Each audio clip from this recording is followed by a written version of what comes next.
Maheshwaram MLA Sabitha ఇంద్రారెడ్డిపై శాసనసభలో ముఖ్యమంత్రి రేవంత్ రెడ్డి చేసిన వ్యాఖ్యలను తీవ్రంగా ఖండించారు బీఆర్ఎస్ నాయకులు. శాసనసభలో మాజీ మంత్రి మహేశ్వరం ఎమ్మెల్యే సబితా ఇంద్రారెడ్డిని కించపరిచే విధంగా సీఎం రేవంత్ రెడ్డి వ్యాఖ్యలు చేయడాన్ని బీఆర్ఎస్వి విద్యార్థి నాయకులు తీవ్రంగా ఖండించారు. ముఖ్యమంత్రి వైఖరిని నిరసిస్తూ బీఆర్ఎస్వి విద్యార్థి నాయకులు ఆర్ట్స్ కాలేజీ ఆవరణలో ముఖ్యమంత్రి రేవంత్ రెడ్డి దిష్టి బొమ్మను దహనం చేసి తమ నిరసన వ్యక్తం చేశారు. ఆందోళన చేస్తున్న విద్యార్థి నాయకులను ఓయూ పోలీసులు అరెస్టు చేసి పోలీస్ స్టేషన్ కు తరలించారు. ఈ సందర్భంగా విద్యార్థి నాయకులు చటారి దశరథ్ మాట్లాడుతూ సబితా ఇంద్రారెడ్డి పట్ల ముఖ్యమంత్రి రేవంత్ రెడ్డి చేసిన వ్యాఖ్యలే ఆయన దురహంకారానికి నిదర్శనమని తీవ్రంగా మండిపడ్డారు. ముఖ్యమంత్రి రేవంత్ రెడ్డి వెంటనే సబితా ఇంద్రారెడ్డిపై చేసిన వ్యాఖ్యలను ఉపసంహరించుకొని క్షమాపణలు చెప్పాలని డిమాండ్ చేశారు. సభల యొక్క మర్యాద గాని పద్ధతులు గాని సంస్కృతిని గాని ఈరోజు తుంగలో దొక్కుట రాష్ట్రం యొక్క అసెంబ్లీలో దయనీయమైనటువంటి పరిస్థితుల్లో ఈరోజు చర్చలు జరుగుతూ ఉన్నాయి. ఒక మహిళా నాయకురాలైనటువంటి సబితా ఇంద్రారెడ్డి గారు వరుసగా 5 సార్లు ఎమ్మెల్యేగా 3 సార్లు మంత్రిగా పనిచేసి ఓటమెరుగని నాయకురాలుగా ఈరోజు రాష్ట్రంలో తొలి ఏకైక మహిళగా ఈరోజు వారు ఉంటే కనీసం ఆమె ఎమ్మెల్యే గెలిచిన నాడు కూడా రాజకీయాలు పరిచయం లేనటువంటి రేవంత్ రెడ్డి ఆమె గురించి ఈరోజు దురుసుగా అసభ్యకరంగా అవమానించుకుంటా మాట్లాడడం చాలా సిగ్గుచేటుగా ఈ రాష్ట్ర అసెంబ్లీ ప్రజలు చూస్తూ ఉన్నారు. తక్షణమే బేషరతుగా ఈరోజు రేవంత్ రెడ్డి గారు క్షమాపణ చెప్పాలి. లేని ఏడల రేవంత్ రెడ్డి గారిని భౌతిక దాడులకైనా సిద్ధపడతాం, మీ ఇంటిని ముట్టడిస్తాం, మీ రాష్ట్ర క్యాబినెట్ని కూడా పనిచేయకుండా ఈరోజు విధులకు ఆటంకం కలిగే విధంగా కూడా ఈరోజు విద్యార్థి నాయకులంతా కూడా కదొకే పరిస్థితి ఈ రాష్ట్రంలో ఉన్నది.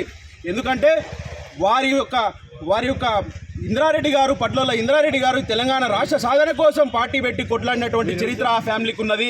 నువ్వు ఎక్కడో పోతే తెలుగుదేశం పార్టీలో ఆంధ్ర నాయకుల మోగచేతి నీళ్ళు తాగుతూ ఉంటే నేను తీసుకొచ్చి కాంగ్రెస్ పార్టీలో చేరదీసి నీకు వర్కింగ్ ప్రెసిడెంట్ ఇచ్చి నేను స్టార్ క్యాంపెయినర్ చేసింది ఆనాడు సబితా ఇంద్రారెడ్డి వారి కుటుంబం కాదా అనేసి ఈ సందర్భంగా మనవి చేస్తూ ఉన్నా.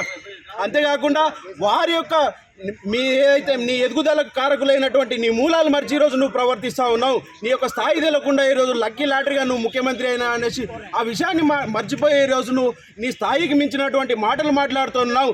ఒక ఇంటి ఆడబిడ్డ ఏడిస్తే ఆ ఇంటికి కన్నీటి బొట్టు ఆ ఇల్లు కనుక చూస్తే ఆడబిడ్డ ఉన్నటువంటి ఇంటికి చేటు ఒక రాష్ట్ర అసెంబ్లీ వేదికగా తెలంగాణ ఆడబిడ్డ అయినటువంటి సబితా ఇంద్రారెడ్డి గారు కూడా కన్నీటి పాలైనారు. కన్నీటి పర్యంతం అయితే ఉంటే ఈ రాష్ట్ర ఎదుగుదలకు కూడా ఈ రాష్ట్ర అభివృద్ధికి కూడా ఆ సందర్భం మంచిది కానేసి హెచ్చరిస్తూ ఉన్నాం. ఈ పరిస్థితులు ఇట్లనే ఉంటే మీరు ప్రజా సాక్షిగా ఈరోజు వేదిక చట్టసభల వేదికగా మీరు కనుక క్షమాపణ చెప్పలేకపోతే ఖచ్చితంగా మీ ఇంటిని ముట్టడిస్తామనేసి హెచ్చరిస్తూ ఉన్నాం. ఖబర్దార్ రేవంత్ రెడ్డి.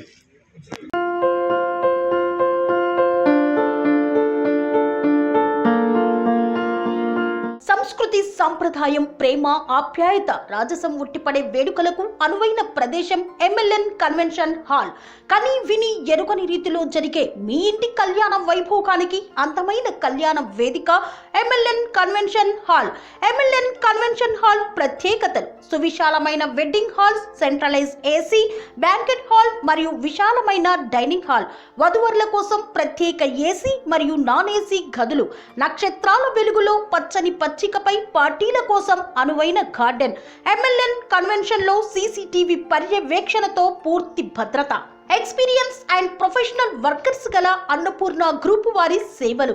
2000 వాహనాలు పార్కు చేసేందుకు సువిశాల పార్కింగ్ సౌకర్యం.